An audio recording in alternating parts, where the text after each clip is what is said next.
जिन्न की नजर का जादू। जिन्न मारिद अल जबल ने अपनी लाल आंखें घुमाई और कहा, ए इंसान, पहला इम्तिहान आसान नहीं है।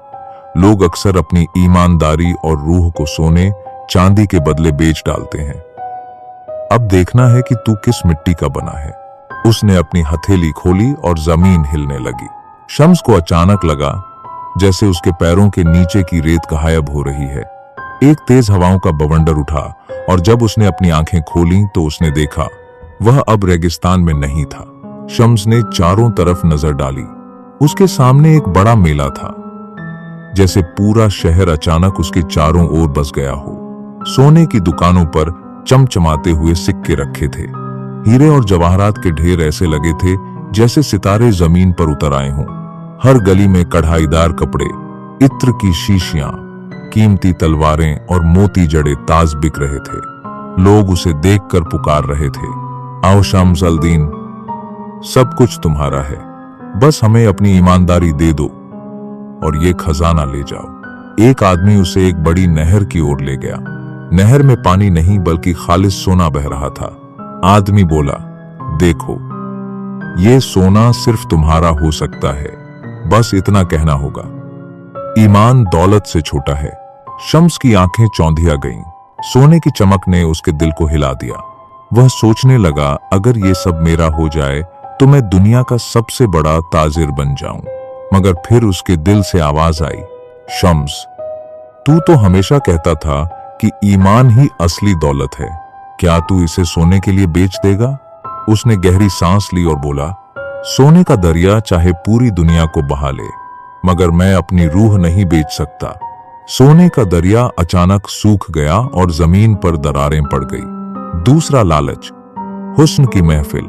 अब उसके सामने एक बड़ा महल आ गया। महल के अंदर हजारों हसीन औरतें बैठी थीं, जिनके कपड़े रेशम और आंखों में नशा था। उनके हाथों में शराब के प्याले और होंठों पर मुस्कान थी। एक औरत उठी और बोली, ए शम्स, अगर तू हमें चुन ले तो ये सारा हुस्न और ये सारी खुशियां तुझे मिल जाएंगी। बस इतना कर कि अपनी नजर और अपने सब्र को कुर्बान कर दे। शम्स के लिए ये और भी मुश्किल इम्तिहान था। वह जवान था, दिल में चाहतें भी थीं। उसने एक पल के लिए सोचा, क्यों ना इस ख्वाब को हकीकत बना लूं, लेकिन तभी उसे अपनी मां की बात याद आई। बेटा, औरत की इज्जत करना, मगर अपनी नजर और अपने सब्र की हिफाजत करना। उसने नजरें झुका ली और कहा, मेरा दिल किसी ख्वाब की कैद में नहीं आएगा। मेरा सब्र ही मेरा असली हुस्न है। महफिल अचानक धुंधली होकर गायब हो गई। अब शम्स को एक शाही दरबार में लाया गया। सिंहासन पर कोई नहीं था, बल्कि खाली सोने का तख्त रखा था।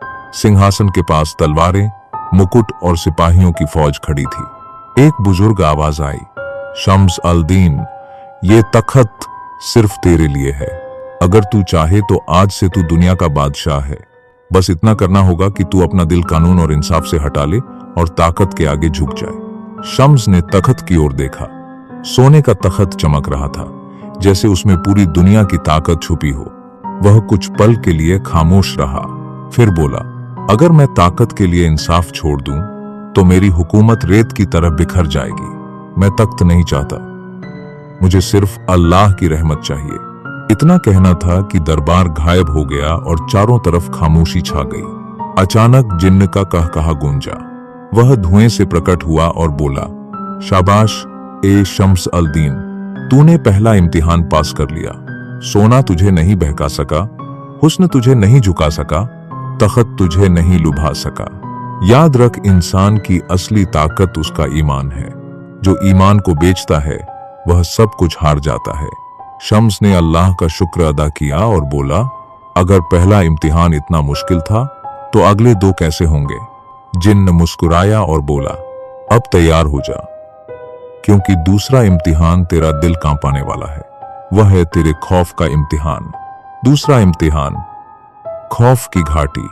जिन्न मारिदल जबल ने लाल आंखों से शम्स की तरफ देखा और गरजती आवाज में बोला, ए शम्स अल दीन, तूने सोने, हुस्न और तख्त के लालच से खुद को बचाया, लेकिन अब तुझे तेरे असली दुश्मन से मिलना है। तेरा खौफ, यह घाटी तेरे डर का दरबार है। हर इंसान यहाँ अपने सबसे बड़े डर से हार जाता है। अब देखता हूं तू कहां तक टिक पाता है। जिन्न ने हाथ उठाया। अचानक जमीन कांपी, रेत फट गई और उसके सामने एक अंधेरी गहरी घाटी प्रकट हुई। उस घाटी से ठंडी हवाएं नहीं बल्कि अजीब सी सिहरन उठ रही थी। घाटी का दरवाजा किसी खुले मुंह की तरह था, मानो पूरा इंसान निगल ले। शम्स ने गहरी सांस ली। दिल धड़क रहा था मगर आंखों में डर से ज्यादा यकीन था। वह बोला, अगर यह इम्तिहान भी अल्लाह की तरफ से है तो इसमें भी मेरी मदद वही करेगा।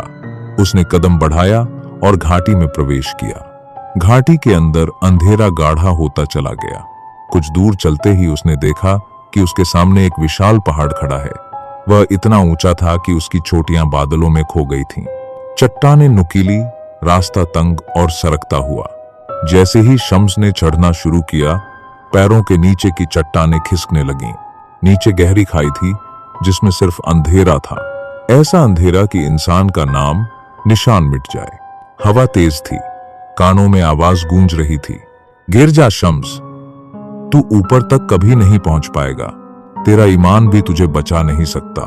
शम्स का बदन कांप रहा था, लेकिन उसने हाथों से चट्टानों को पकड़ा और दिल में कहा, मंजिल कितनी भी ऊंची क्यों ना हो, अगर नीयत साफ हो तो रास्ता खुद बन जाता है। वह धीरे धीरे ऊपर चढ़ता गया। पसीना उसकी आंखों में भर गया, सांसें टूटने लगीं, लेकिन उसने हिम्मत नहीं छोड़ी। आखिरकार कई घड़ियों की मशक्कत के बाद वह पहाड़ की चोटी पर पहुंचा। वहां पहुंचते ही अचानक हवा थम गई और घाटी का रास्ता खुल गया।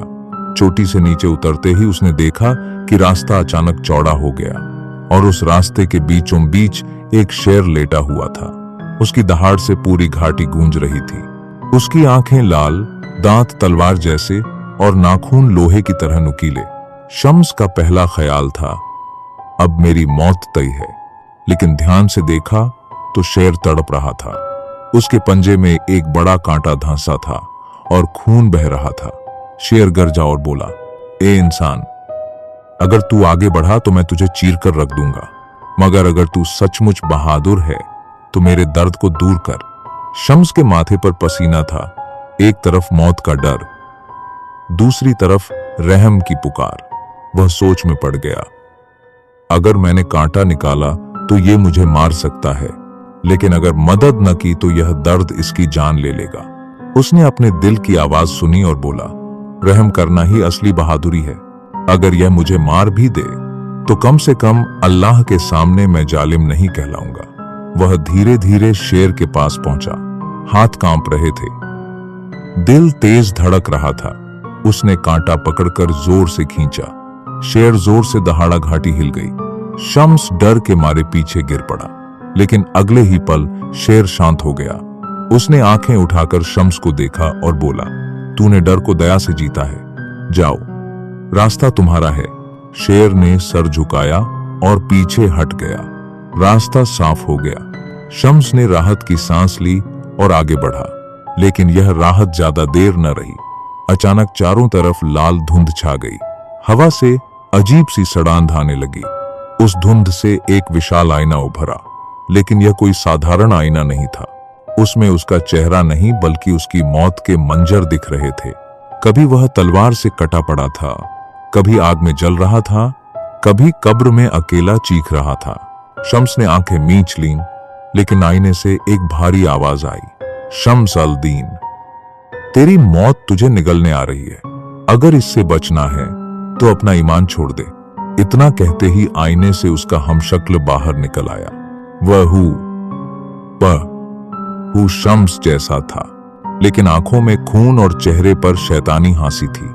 हमशक्ल बोला, मैं ही तू हूं, तेरा डर, तेरी कमजोरी, तू मुझे कभी नहीं हरा पाएगा। आईने में देख, तेरा अंजाम सिर्फ तबाही है। शम्स के रोंगटे खड़े हो गए, हाथ कांपने लगे, तलवार पकड़ना मुश्किल हो गया, लेकिन उसने गहरी सांस ली और बोला, नहीं, तू मेरा रूप नहीं, तू जिन्न की चाल है। मेरा असली रूप वो है जो अल्लाह पर यकीन रखता है।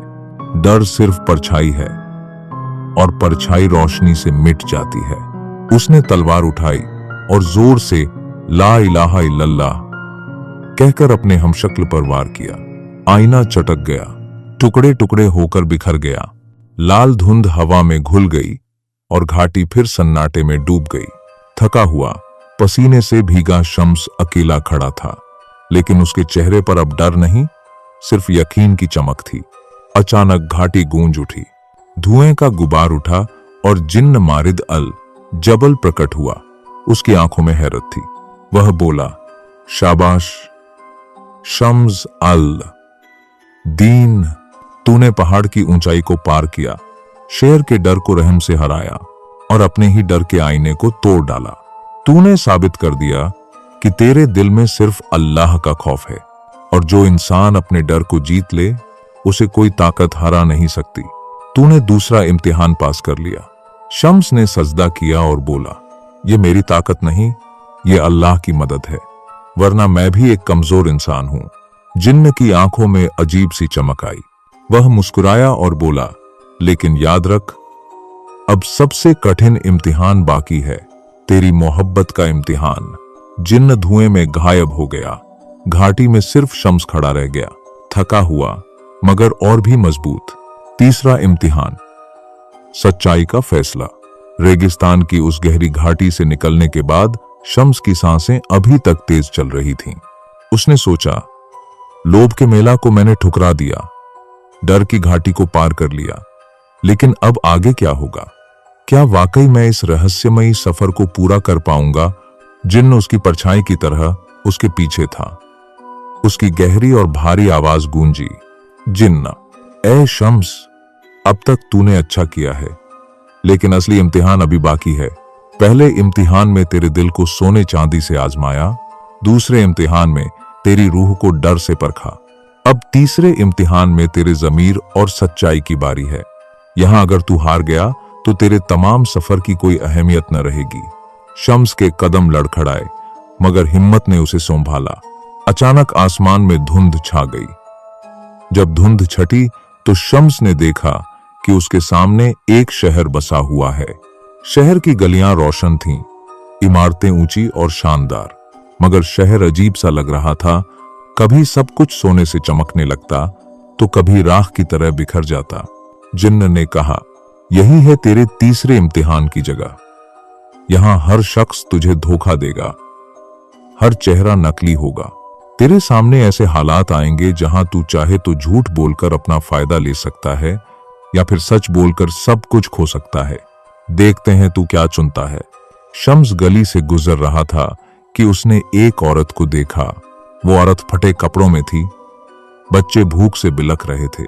औरत ने कहा, ऐ मुसाफिर, मुझे थोड़ा खाना दे दे, मेरे बच्चे भूख से मर रहे हैं। शम्स के पास थोड़ी सी रोटी और खजूर थे। उसे मालूम था कि आगे का सफर लंबा है और शायद उसे खाने की जरूरत पड़े। उसके दिल ने कहा, अगर मैं ये दे दूं तो मेरा क्या होगा? लेकिन उसकी आत्मा ने फुसफुसाया, भूखों को खिलाना ही असली इंसानियत है। शम्स ने बिना सोचे रोटी और खजूर बच्चों को दे दिए। अचानक औरत और बच्चे सोने के पुतलों में बदल गए और धुएं में गायब हो गए। जिन्न की आवाज आई, यह तेरी सच्चाई का पहला सबूत था। आगे चलते हुए शम्स ने देखा कि रास्ते में एक बुजुर्ग गरीब बैठा है। उसके हाथ में एक पुराना थैला था। बुजुर्ग ने कहा, ए बेटे, मुझे रास्ता नहीं मिल रहा, तू मेरा थैला जरा पकड़ ले और उस कोठी तक पहुंचा दे। शम्स ने थैला उठाया, लेकिन जैसे ही उसने वजन महसूस किया, उसे समझ आया कि यह थैला सोने, चांदी और जवाहरात से भरा है। उसके दिल में लालच आया, अगर मैं ये अपने पास रख लूं तो जिन्न की ख्वाहिशों की क्या जरूरत, मेरा भविष्य सुरक्षित हो जाएगा। लेकिन अगले ही पल उसने सोचा, नहीं, ये मेरा नहीं है। अगर मैंने इसे रख लिया तो मैं झूठा बन जाऊंगा। शम्स ने ईमानदारी से थैला उस बुजुर्ग को लौटा दिया। बुजुर्ग ने मुस्कुराकर कहा, तेरी सच्चाई तुझे मंजिल तक पहुंचा देगी। और वो बुजुर्ग भी धुएं में गायब हो गया। अब शम्स एक बड़े महल के सामने पहुंचा। दरवाजे पर 2 पहरेदार खड़े थे। एक ने कहा, अगर तुझे अंदर जाना है तो बता, क्या तूने रास्ते में खजाना चुराया? शम्स जानता था कि अगर वो कहेगा नहीं चुराया तो पहरेदार शायद मान ले, लेकिन जिन्न की आवाज गूंजी, ध्यान रहे, यहां झूठ बोलना सबसे आसान मगर सबसे बड़ी हार होगी। शम्स ने सीना तानकर कहा, हां, मैंने खजाना देखा, लेकिन उसे नहीं चुराया। मैंने मालिक को लौटा दिया। पहरेदारों ने उसकी आंखों में देखा और अचानक दोनों झुककर बोले, तूने सच बोला, यही असली फतह है। महल का दरवाजा खुला और अंदर जिन्न खड़ा था। उसका चेहरा अब गुस्से में नहीं बल्कि गर्व से चमक रहा था। जिन्न, शम्स, तूने तीनों इम्तिहान पूरे किए, लोभ को हराया, डर को जीता और अब सच्चाई पर कायम रहा। अब तू उस राज का हकदार है जिसे सदियों से कोई इंसान नहीं पा सका। जिन्न ने अपने हाथ से एक पुराना ताबीज निकाला जिस पर अरबी में लिखा था, सच बोलने वाले के लिए सारी दुनिया के दरवाजे खुल जाते हैं। शम्स ने ताबीज लिया और उसी पल उसे महसूस हुआ कि उसका दिल हल्का हो गया है। उसे लगा जैसे अब कोई ताकत उसे रोक नहीं सकती। रहस्य का पर्दा उठना। शम्स के हाथ में जब वह पुराना ताबीज आया तो उसकी रूह कांप गई। ताबीज से एक हल्की सी रोशनी निकली और ऐसा लगा जैसे पूरा महल उस नूर से भर गया हो। जिन्न अब अपने असली रूप में खड़ा था, न तो डरावना न ही गुस्से से भरा, बल्कि बहुत ही शांत और गरिमा से भरा हुआ। जिन्न बोला, शम्स, तूने तीनों इम्तिहान पूरे किए। हर इम्तिहान ने तेरे अंदर की एक परत को साफ किया। पहले इम्तिहान ने लालच को धो डाला, दूसरे ने तेरी हिम्मत को मजबूत किया, तीसरे ने तेरी सच्चाई को साबित किया। अब तू उस हकदार इंसान में बदल चुका है जो मेरे मालिक की आखिरी वसीयत पूरी करेगा। शम्स ने हैरानी से पूछा, तेरे मालिक की वसीयत? वो कौन था? जिन्न की आंखें पुरानी यादों में डूब गईं। जिन्न, सदियों पहले एक नेकदिल सुल्तान था, सुल्तान जाहिरुद्दीन। उसके पास बेहिसाब दौलत थी, मगर उससे भी बड़ी उसकी इंसानियत थी। उसने मुझसे कसम ली कि मैं उसकी दौलत किसी लालची या झूठे इंसान के हवाले कभी न करूं। वो चाहता था कि उसका खजाना सिर्फ उसी को मिले जो इंसानियत और सच्चाई पर कायम रहे। तब से मैं इस खजाने की हिफाजत कर रहा हूं। सदियों में अनगिनत लोग आए, मगर हर कोई किसी न किसी इम्तिहान में हार गया। आज तू पहला इंसान है जिसने सब्र, हिम्मत और सच्चाई के साथ ये सफर पूरा किया। जिन्न ने जमीन पर अपना डंडा मारा। महल की जमीन हिली और सामने एक गुप्त दरवाजा खुल गया। दरवाजे के पीछे एक विशाल कमरा था जहां दीवारें सोने से ढकी थीं, हीरे जवाहरात चमक रहे थे और बीच में एक बड़ा सा संदूक रखा था। जिन्न ने कहा, यह है सुल्तान का खजाना, लेकिन याद रख, यह खजाना सिर्फ तेरे लिए नहीं बल्कि तेरे लोगों के लिए है। इससे तू अपने शहर को खुशहाल करेगा, भूखों को खिलाएगा और गरीबों को उठाएगा। शम्स ने संदूक खोला। अंदर सिर्फ सोना, चांदी ही नहीं बल्कि पुरानी किताबें, नक्शे और इल्म के खजाने भी थे। उसने समझ लिया कि असली दौलत सिर्फ धन नहीं बल्कि इल्म और इंसानियत है।